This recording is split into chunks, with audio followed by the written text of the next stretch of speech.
Hi everyone. If you're here, that means you're looking for the only hunter build that you will ever need for Grandmasters and endgame content. Now when playing this endgame content, the number one priority is staying alive. This build excels at exactly that. This build is even so strong that I don't even have 100 resilience with it right now, and it's still a struggle for me to die. The whole build revolves around abusing invisibility, and Omni Oculus allows us to do this best. Omni gives us a second smoke bomb charge, and it gives us 4 times resistance when invisible. When looking at our abilities, you can run any super you want, although I prefer to run Mobius Quiver. We're also going to be running Gambler's Dodge, which will give us our smoke bombs back when we dodge near an enemy. This will become really crucial later on. You can use whichever jump you prefer. I prefer triple jump, it's what I'm comfortable with, so that's what I'm going to stick with. For melee, the only option here is Snare Bomb, so of course we're going to be using that. And then for grenade, I prefer the Suppressor Grenade because it offers a good amount of utility and allows me to freely move around the battlefield. It's a really, really good sleeper pick, and once you get good with it, it's really hard to take it off. For our aspects, the first one we're going to be running is Vanishing Step. This makes it so that when we dodge, we turn invisible. Since we have Omni Oculus on, all we have to do is dodge to get that 4 times damage resist. Since we have Gambler's Dodge on, this will also return our melee charges. Vanishing Step is essentially a safety net. If we ever run out of our smoke bombs, we can just run up to enemies for free and dodge away to completely refresh them. Our second aspect is going to be Trapper's Ambush. This makes it so that when you're in the air, we can activate Quickfall to expend a charge of our melee to dash to the ground. When we dash to the ground, a cloud will appear at our feet, and any of us and our allies in this cloud will turn invisible. Since we have Omni on, each of those allies will also receive the 4 times damage resist while being invisible. However, Omni also grants us melee energy for each ally turned invisible, based on this last part of the sentence here. The amount of energy returned is 50% per ally, meaning if we turn 2 allies invisible, we get our full melee charge back. For our fragments, we're going to be running Echo of Provision, which will grant us melee energy back when we damage enemies with our grenade. We're also going to be running Echo of Persistence, which will increase our void buffs applied to us, such as Invisibility, Overshield, and Devour. We'll be running Echo of Starvation as well, which states that picking up a Void Breach or an Orb of Power will grant us Devour. This doesn't really come into play all that often, so if you wanted to swap it out with something else, you could, but I just found this another kind of like safety net there, just another layer onto our survivability.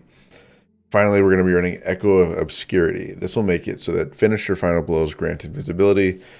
I found this one to be really useful because it allows us to run in and out of combat freely, basically, move around the battlefield as much as we'd like.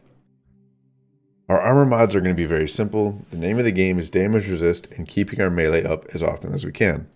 So, on our helmet, we're going to be running Kinetic Siphon, which will allow our kinetic weapon final blows to create orbs of power, as well as Dynamo, which reduces our super cooldown when using our class ability near targets. If you wanted to swap these out and use your heavy more, you could use heavy ammo finders and such. I also picked up a Powerful Friend so that when I collect an Orb of Power, it's just helping out the allies that much more. But to each their own. On our gloves, we'll be running 1 Momentum Transfer and 2 Bolstering Detonations. Momentum Transfer states that causing damage with a grenade reduces our melee cooldown.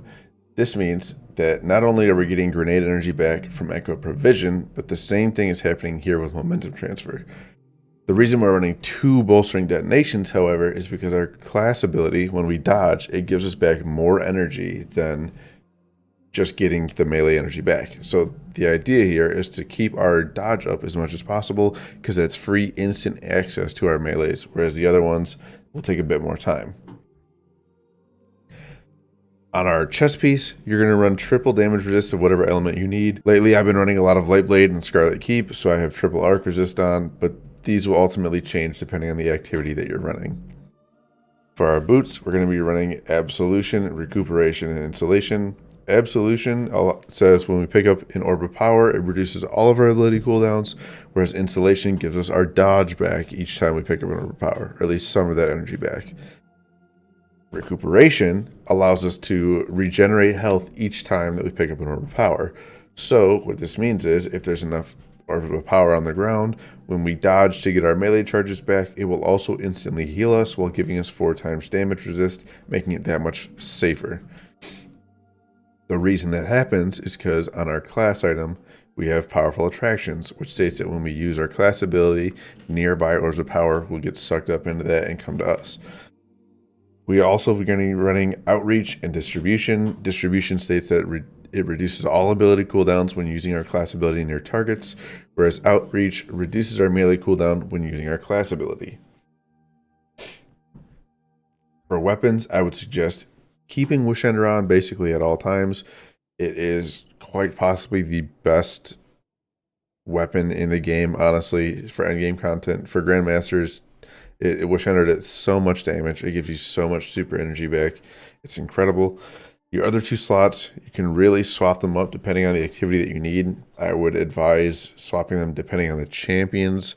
Like I said, I've been running Lightblade and Scarlet Keep, so I have Barrier Unstop to deal with. Wish Ender is an intrinsic barrier. It's Unstoppable Fusion this season, so I have the Airmite on. And then I prefer to keep Hothead on as opposed to Apex Predator. The reason for this is that Hothead gets explosive light, which means a single rocket is going to do more damage than having to proc bait and switch and shooting 2 rockets. It's just better on ammo economy, a little bit better burst. It's just easier for me to use personally. The gameplay loop is really simple. You're going to use the Wish Ender to kill everything, invis yourself and your team if you ever get into a tricky spot, such as enemies closing in on you, or especially when you need to be grouped, like the plates or the elevator here in Scarlet Keep. If you run out of smoke bombs, run up to an enemy and dodge away to get more. The name of the game is to stay alive, and the best way to do that is to be completely unseen by enemies. Keep in mind that if you are running this build, you are likely going to be the dedicated revive bot, so if someone goes down, it's on you to safely bring them back. I recommend dodging in so you can be invis when reviving, then instantly using quick fall once they are up to make you both invis and run away freely.